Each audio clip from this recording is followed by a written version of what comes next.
Hey guys, welcome back to my channel. Today's video is going to be all about pregnancy safe skincare. I figure since a side effect of the world being in quarantine is pregnancies and babies on the way, that now would be a great time to go over ingredients that you should look out for in your skincare and how to find products that are suitable for use. So keep watching.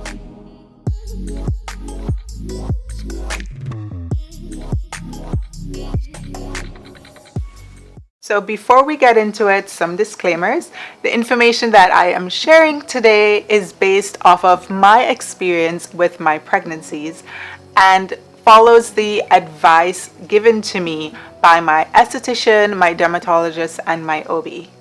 Of course, refer to your doctor, your medical experts to ensure that you're taking the correct steps for your pregnancy's needs and your skin's needs. And now we can get into it. Let us first go over products, treatments, ingredients that you should avoid during your pregnancy. First up on the list is the big A. Vitamin A, retinol, retin-A, all of the derivatives of it should be avoided. Next up is BHAs like salicylic acid. Hydroquinone is also on that list. Treatments such as chemical peels are also on the list of do not do during pregnancy.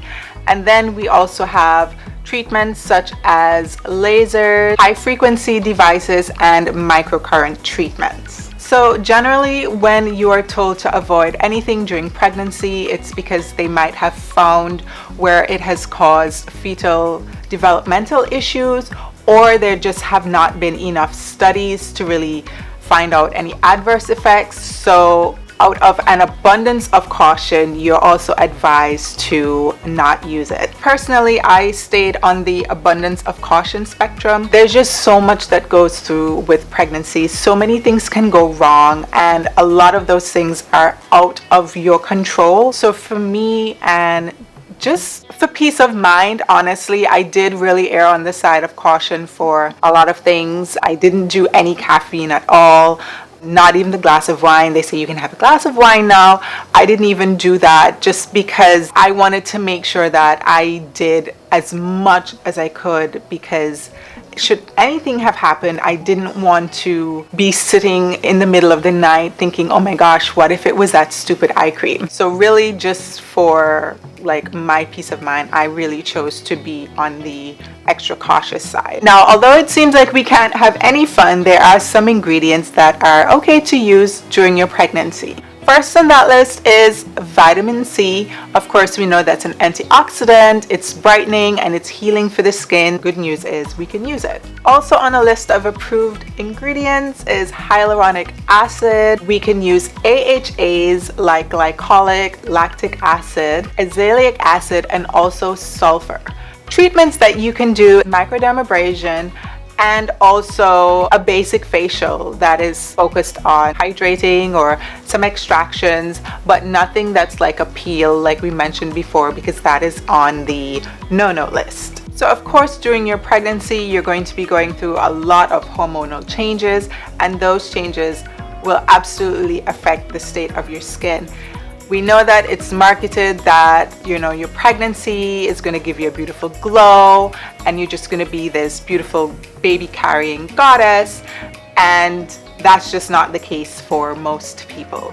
Some of the common issues that happen are excessively oily skin, or oily skin if you weren't oily before. You also can experience acne and breakouts, and then there is also hyperpigmentation in the form of melasma, or a pregnancy mask, which presents itself as dark patches over the skin, over the face, and also scars left behind from the breakouts that you've experienced as a form of post-inflammatory hyperpigmentation. For me personally, I experienced all of the oil that a single human could possibly produce and then some. With my first pregnancy, I did experience acne breakouts. I felt like I was 15 years old again, and I did not have melasma. The second time, I didn't have as many breakouts as the first, but I did get a small patch of melasma on my forehead. I did get a lot of chest breakouts and back breakouts. first one, most of the breakouts were also on my face. The second one, I didn't have as many breakouts on my face, but my back and my chest was insane. And I did do a video that touches on how to treat your chest and bacne, so I will link that below. And I also wanted to add, because this is something that my esthetician told me that I did not know, that there are people who could be sensitive to biotin, and by sensitive I mean it could cause you to break out. Again, not everyone, but it definitely can cause breakouts. And the thing is, a lot of the prenatal vitamins that you need to take during your pregnancy tend to have biotin as an added ingredient, so it's definitely worth checking out your prenatals to see if it's included if you find that you're experiencing severe breakouts, because it could just be the biotin added on to the hormonal changes that you're going through that's giving you a double whammy. Once again, speak to your doctor before you make any changes and make sure that you're doing everything the correct way.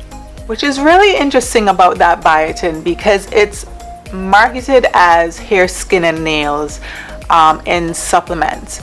And I did personally experience breakouts from them, and this is prior to pregnancy, because you know your girl always wanted clear skin. So I did try and take some hair, skin, and nail vitamins, and I never experienced clear skin. I was always breaking out. Now, if you're interested in the exact products that I used during my pregnancy, I do have a blog post about it and an IGTV showcasing one of my pregnancy skincare routines. It's a wonderful, long, and luxurious one. I deserve that pampering that day. So I will also link those so you can check that out.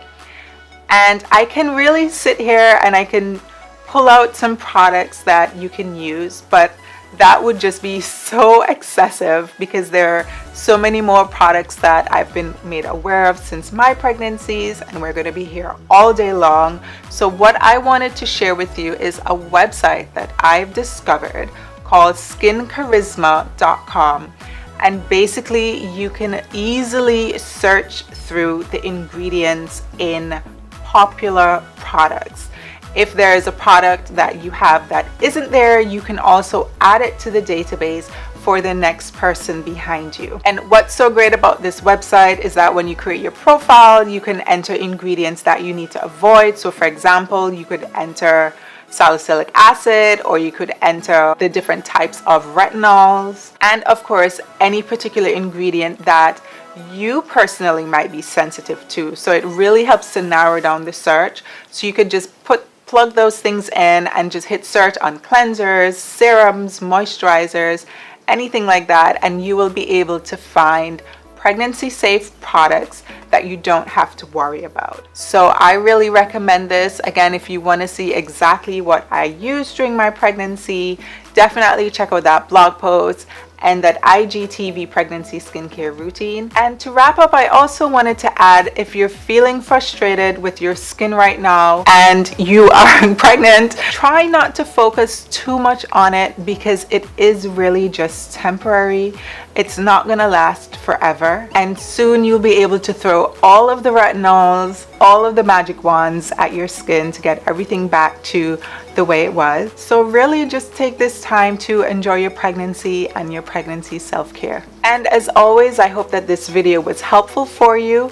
Don't forget to hit subscribe if you haven't already, and I will see you on the next one.